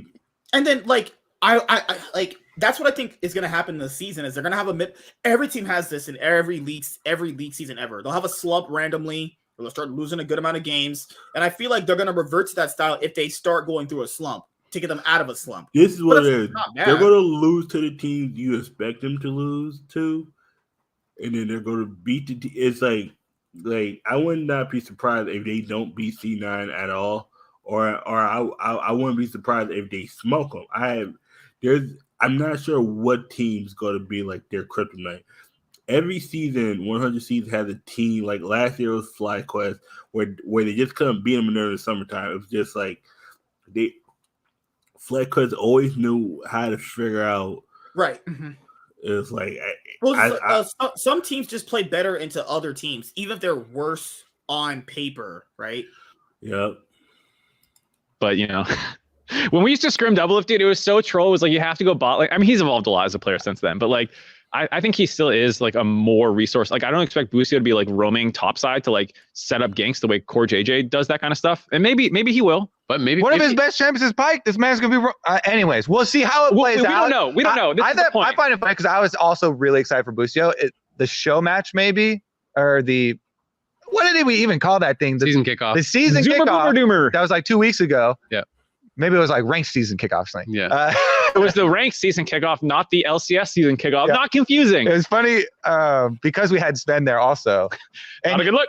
And he was obviously like, it was really hard not to point out a lot of these missteps, but it made it that much more funny. And they're having the first matchup as well. Yeah. So like, I think the young guys will need some time to rank up into the LCS. I think Doublelift will have a slow start. I think Closer sometimes has slow starts. I think all that will be fine though in the back half of the season after they've grinded a fair amount. I think all these guys are like very, very good, and that's why I have confidence to reach third by the end of the regular season. And like, you will not scare me about this team's potential until like week 7 if they're like floundering. Yeah. Well, and 100 Thieves is like all in kind of on Bucio. They're saying like, kind of Bucio is their like franchise guy. Like that's like their guy that they are really kind of betting on now. And obviously there was like they made a video about this with John Robson, who I can't remember his actual position, but like talking about like, the ecosystem in esports and changing I believe. budgets and all. Yeah, I remember that video. Bucio's going to be your franchise guy. I mean, hey, we'll see how that plays out by the end of this year. A lot of teams always say that, and then when they don't meet the expectations they set for themselves, they throw that out the window usually. At the top. He's one of the top guys. GM-ish, owner-ish. I think he's definitely over. He's definitely over. COO-ish. He's one of the founders. Sorry, John. CEO-ish. I know he often watches this, so he'll be like, a little bald guy. You forgot it. But he made a video about it, and I talked to Jungle Juice, their GM, and he was also talking, pretty openly about like things were changing, obviously in the space and with budgeting and everything. And it's like a lot of people are doing multi-year contracts, they're 3-year contracts, and the way that it's often structured is the third year is the most expensive. A lot of their players were on the third year of their contract, so it just didn't make sense to keep all these players, at that premium price. And they didn't think that they were going to be able to build a roster like this. But Doublelift came to them, and he's like, I want to win. right? And Doublelift basically was able to sell to 100 Thieves that like he's here to win. He is completely driven by his competitiveness, and basically he doesn't give a fuck about how much money he makes because he made a ton of money streaming, and he wasn't here for the money. He just is coming to compete, and so like they had a lot of respect for that. I think that's really really cool as well. That's what allowed them to build this roster that is pretty star-studded because Doublelift wasn't charging them an arm and a leg, and once they got Doublelift, Bjergsen wanted to play with Doublelift. That's where he wanted to go. So this guy wanted to play with him, and that's what brought him in. They had a lot of faith in their guys who had come up through their system with Tenacity and Busio. So that's obviously not going to be super expensive. Closer was already there. That's maybe the most expensive piece. I don't know. Bjergsen's maybe kind of expensive too. I don't know. But no, Closer will definitely be your most expensive piece. He would be on his 3rd year with them. Yeah. Yep. Oof, gosh. I mean, imagine Doublelift going up to an org and be like, I don't need the money. I just want to play. Well, yeah, of course. I don't know how that's a selling point. But like, this is a roster that on paper in previous years, you'd be like, oh my God, this is one of the most expensive rosters in the league just because of the kind of middle three. But, they're able to come together because they are coming back to win. They're willing to like sacrifice on some of the salary because they are really, really driven. So that's my favorite part of this team, by the way. That to me, even just this thing, because Doublelift has been very outspoken. He's like, I am not getting the bag coming back, everyone. Yeah. Like there is no illusion here. Yeah. And it's all for love of the game. And the competitive drive. And I think it... Yeah, because Doublelift outside of the LCS is a nobody. Being honest, literally, if he goes outside, he is just a nobody, just like most of us. He's a regular, average, everyday person. That's it. But when he's in the LCS, he's somebody. And, he's just... I mean, literally, if he went outside, he'd just be the Asian dude with the hot girlfriend. That's literally it. Yeah, and then people think, oh, okay, man, he must be in tech. That's how it's going to be. It's going to be racist. Oh, he must be in tech, and he must be rich. Because they're going to look at him, then they're going to look at her like, yeah, he's rich. He's rich. That's it. It's fucked up, but it's like... That's the thing. Doublelift didn't want to retire back when he did in 2021, even though he was saying that, yeah, I want to do it now because he didn't really want to retire. It was just drama that happened with TSM that made him retire overall. And to be fair, I think he was burnt out after going 0-6. Plus, you get no teams really offer you anything. You kind of just, it was like, because think about it. What I think he should have did is just took that spring off and then just came back in summer. I don't think he just fully. But my thing is, what team do you think would have picked him up in the summer? Who were willing to spend the money? Like I said, what team would you think would have picked him up during the summer? Because TSM for sure not. Team Liquid definitely. Team Liquid. Oh, he just left Team Liquid. It wouldn't have been. It wouldn't have been Team Liquid because they would have been neither Team Liquid nor Cloud9. They already had their ADCs. Yeah, no, it was like 100 Thieves at that year. No. They wouldn't have got rid of FBI. No. He was like the best player in the league at that moment. No, they wouldn't have got rid of FBI. If Doublelift would have played, EG is the only team he really could have went to. Because remember, it was rumored he's supposed to be on EG with Vulcan. Yeah, this year. So the only place he just goes is just EG. That's it. Yeah, EG. There's two teams. He's never gonna go to FlyQuest. He doesn't. Nobody reflects. People say they like FlyQuest, but that's because they're not trying to be. No. I think he would have went to FlyQuest, but as long as Afro was there, he wouldn't have went there. Doublelift did not want to admit you know how you're cool with somebody, but you don't want to work with them.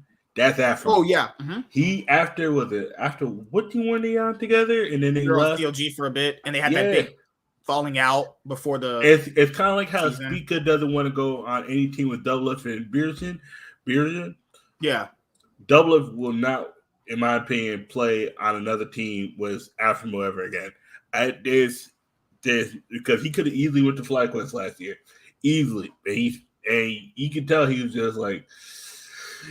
When he was so critical of Afro when he lost, oh my God, I ain't never seen someone just sneak this somebody so hard while saying their name. It was like, you're talking about when FlyQuest lost to Team Liquid in the upper bracket of the playoffs, right? Yeah, he will his not. His co-streams were man. This guy's just ripping into everybody. Like he says it's for banter, but it's not. But you knew who he had an issue with because he was because he wasn't even personal. He was just like, no, this guy sucks. His support with this, his engaged with this, his farming was. I was like, Jesus Christ. And at that part, I didn't know what a lot of those terms meant, but I was like, he can't do this correctly. I'm like, damn, this motherfucker got a beef with him. And then you look up the history, you like, okay, yeah, this motherfucker hates him. And you also, what also stings is that when they finally got rid of Double Lift, that same spring split when they won with Stixay, Afro beat him in the finals too. Yes, that one stung too. That was like, all right. And after that, he just waxed him. It was like, at that point, you gotta, there was no love lost between them two. It was one of those, we were good together, but I got you kicked out kind of thing. It was like, and at that point, Double Lift was on a mission to like never fuck with him like that ever again. And I think it's really awesome because that's why I wonder. It's like you're talking about Double Lift always wants all the ganks and all this stuff, and so I wonder like is this going to be the same Double Lift, right? Will it be a mindset? The same Double Lift. There's no doubt in my mind it will be the same Double Lift. I'm not buying into any of that bullshit he's saying. I think he's going to be a little. I do believe he'll be a little more passive, but I think his patience will run a little longer. But if he doesn't see Busio working the way he saw Busio working when they first got together, there's going to be a lot of changes quickly. I give it by week 3. Yeah, by week 3 we'll see how strong they are. No, what I usually do. How many games do they play per week? Did they play how many games? 2? No, yeah, week 3. That's 6 games. I think by the end of week 4, because that's when you're at the halfway mark of the split. Week 4 or 5. No, I'm gonna tell you why it's gonna be a little shorter with Double Up. I think it's gonna be by the end of Game 6. If they lose to some teams, like if they have a close call against like Immortals or Go to Guardian, trust me, shit's gonna change. It's one thing if you get smoked by Cloud9 or Team Liquid or Flag Quest to a certain degree or Evil Geniuses. Yeah. It's another thing if you barely get by or even lose to Go to Guardian or Immortal or TSM. There's 2 teams. Especially TSM. Oh my god, if they lose to TSM. I don't think there's 2 teams. I don't think there's 2 teams. I don't think there's 2 or 3 teams that everyone wants to lose to again. TSM, CLG, and Team Liquid. I don't think he ever wants to lose to them again. Like he don't never want to lose to them again. He's like. That's me. I would say by Game 6, just start looking how they are from Game 5, and then look at Game 6, and then look at Game 7. Like, look at how they are Game 7. That's when like Game 6 is going to be the game. I'm telling you, shit is going to change at the latest. I think it could be early as Game 4, in my opinion. That shift because he's been out for a while, and that does change your perspective when you take a step back. And he was very outspoken about that specific issue of it not being an issue. So I hope someone like shows that to him because he was very outspoken about like that's not true. Like I will play any style. I watched the vlog that they put out where it was like on his phone or whatever. Yeah, I watched it. I mean, like the reality is also like I don't even think it's a bad thing, to be clear. When I say like it's not. Yeah, like I like players with defined play styles. In Double If, even when he's not been the hands down best laning AD carry in the league, he has shown that if you give him gold, even not just in the early game, but he wins games. Yeah. And so, like, I have no problem if it's Tenacity on weak side and Double If saying, give me the rock. Like, Bjergsen's a great supportive mid laner. Like, yeah, that's not how they won in 2020, but they also have a ton of other titles. And, like, I think people really tunnel on that 2020 championship where Double If wasn't at his best and was, like, beginning, like, he had a rough spring split, that split too. But like, I don't think that that's indicative of who he's going to be this entire year, even if he is a little slow to start. So like, I will say though, I don't want them to go straight to that, right? I want them because Tenacity is also like a carry player guy, right? Like he's a guy that likes to play aggressive, that wants to go. I mean, they'll give him carries and they'll give him enough carry champions to him to prove himself that he can sufficiently carry on like Cassante, Fiora, Camille, Jax. But if he shows he's not very good at it's not just about carrying the game. It's also about looking good and making the right decisions on these carry champions. Because it's much the difference. There's much harder decisions to make when you're playing a carry top laner versus when you're playing a tank top laner. You know, they're just very different, actually. You know, they're going to give him chances to play those carry top laners, but how much are they going to actually buy into this style? Because it all seems good and fun and dandy right now when we're not playing it, when you're like before they actually start playing some games. But when shit starts hitting the fan, you're like, okay, we're going to just play through double lift. For solo kills that wants to play in their face, and that demands attention. So I think it's, if you just like abandon ship and like from day one he's just playing Maokai every game and like Ornn and stuff, I think that's troll, right? Like I think they should be experimenting with different playstyles. At the end of the day, if playing topside isn't working, they're probably going to give all the gold to double lift and see if that works, right? But I do think there's time for that later. I don't think you need to start with that. You have these young players, don't stunt their growth, see if they can be aggressive, see what playstyles can work, and if you can really be an adaptable team. Because I know that's one of the things they're also really excited about is the fact that Tenacity and Busio are going to get to learn from Closer, Bjergsen, and Doublelift. They have the two most successful people ever from this league. Like, the GOAT discussion is those two players. They're both on the team. So what better opportunity for these young prospects to learn than from the two people who have won everything? Well, it sounds like you guys are bought in. Then I changed your minds. Third place, right? That's why I was going to say to him. Why are you guys hating them? That's what I was going to say to him. Like, you're getting real positive on it. Why did you put these other teams above 100 Thieves? Because I don't necessarily have faith that Doublelift is going to come in and play at the same level that he was able to before, right? Like I think that there is going to be that adjustment period. From the things that I've seen, I think he's still a really strong player. Maybe he'll get back to that level, but I think that the top ADs in the league, the guys like the Princes, the Berserkers, and so on, are going to be a tier above where Doublelift is, right? And I think that if their way to win is through team fighting and stuff, and you're outclassed by some of these new ADs in those roles, I think that's really, really difficult.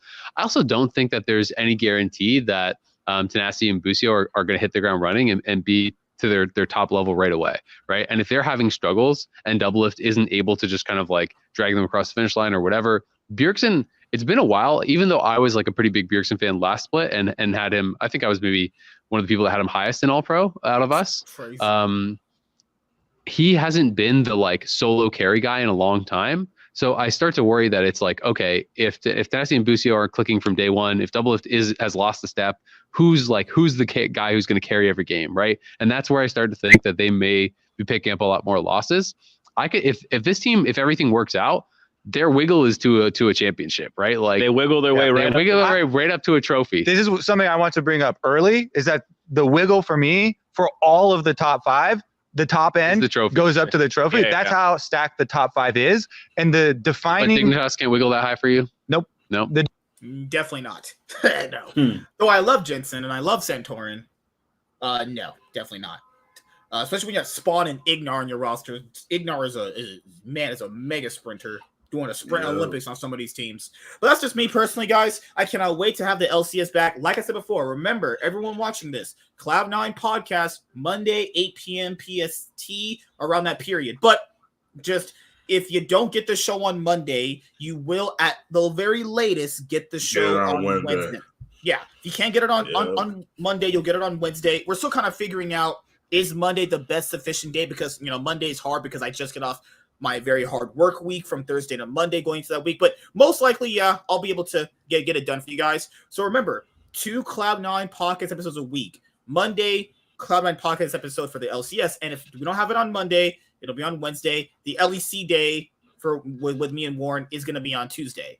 And if I'm going to do any pre-recorded content based around the LEC or the LCS, that'll be out this week, actually. And if that's not out, then this is the only content you're going to get for you guys. That's pretty much it. K4, what's up, man? How you doing, bro? Remember, we may cheer for other teams, but we are all TSM fans, including Mr. Blanks. That's crazy. Holy crap. We're going to make Shaz a TSM fan, actually. Nah, I'm good. But thank you. What is this? What kind of channel is this? Oh, it's called the Caster's Couch. That's just not a good name. That's the Caster's Couch. Oh God. Oh, the Caster's Couch. I don't know if they're. What is this? Come Kathy. The jokes just is too much of a lob. Everyone knows that Captain Flowers is dating Ovalie. I don't know why they even keep it like on the down low. Like it's pretty well there. Like I don't know who started this channel. It's only at 1,000 subs right now. Caster's Couch is our only video out right now. That's just. It's supposed to be, the description is Captain Flyer. I can see that though. I can actually see that because if you watch her stream, my God, she was out there twerking in front of him. Like she out here trying to. I'm like, hey man. If she's out there just throwing it back like that, I mean, I guess. Holy crap! So, Ovalie, Captain Flowers, and Raz start a podcast that is not about esports because, hey, everyone needs a backup for when esports explodes. I don't disagree with that. Yeah. Oh, yeah, so this is basically Ovalie's second channel. Yep. Okay. Good God. I mean, hey, I'm all down for it. We'll see how it goes.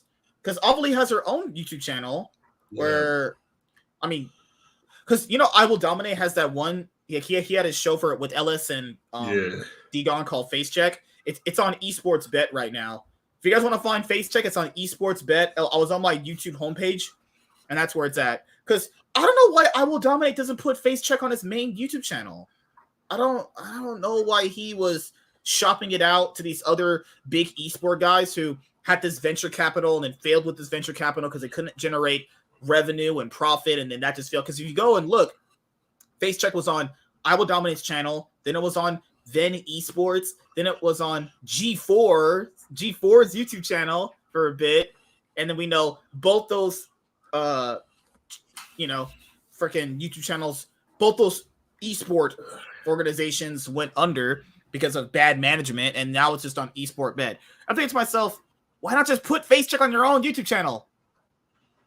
What? I just don't get it with some of these decisions. Like all these channels making all these different kind of channels. It's just so confusing for some people. More monetization. Monetization. Content. Yeah. And like I would want this channel to be eventually monetized. We're close. We're getting there. We'll get to 1,000 subscribers. That's me. Soon you'll be at 1,000. Soon. Guys, if this channel get monetized, holy crap. Hell yeah, man. Yeah. But all right, guys, see you later. I'll be on my main YouTube channel tonight, but if you guys are watching this a bit late because of the YouTube algorithm, make sure you like, comment, and subscribe if you are new. Remember, 2 Cloud9 podcast episodes a week. If you don't get the episode on Monday, you will get it at the very latest Wednesday regarding the LCS. And LEC is going to be on Wednesday, where I have to hear Warren's bullshit about why SK Gaming's a good organization. I thought for the longest time he was a friend of Astralis, because every time I turned around, he thought of Astralis. I was like, no, okay. He is. I don't know why. I don't know why. His team might go 3-15 this year. I got no faith in them. They're going to go 3-9. 3-9. Oh, 3-9. Sorry. Yeah, because they only played the single round robin to BO1s. Okay. 3-9. Either way, they're about to get smoked. Well, they're going to go 0-9 for Astralis. They ain't winning no fucking. Oh games. Yeah, 0-9. Imagine if they went 0-9. Oh my goodness! Ludwig is like, I'm gonna start an esports team. Oh yeah, it was Moist Esports. I'm like, first of all, that sounds like a nasty name. Moist was Moist. I mean, I like Moist Critical sometimes. Moist. That Moist just sounds like that. That's a nasty word. Moist. Oh God, we're the moisters. I'm like, nope, get out. I don't want to hear that. Moist. Oh my God, we're so moist. Hey guys, it's Moist Esports. We're gonna get wet tonight with our bitches. Yeah, man, we're gonna play the jungle.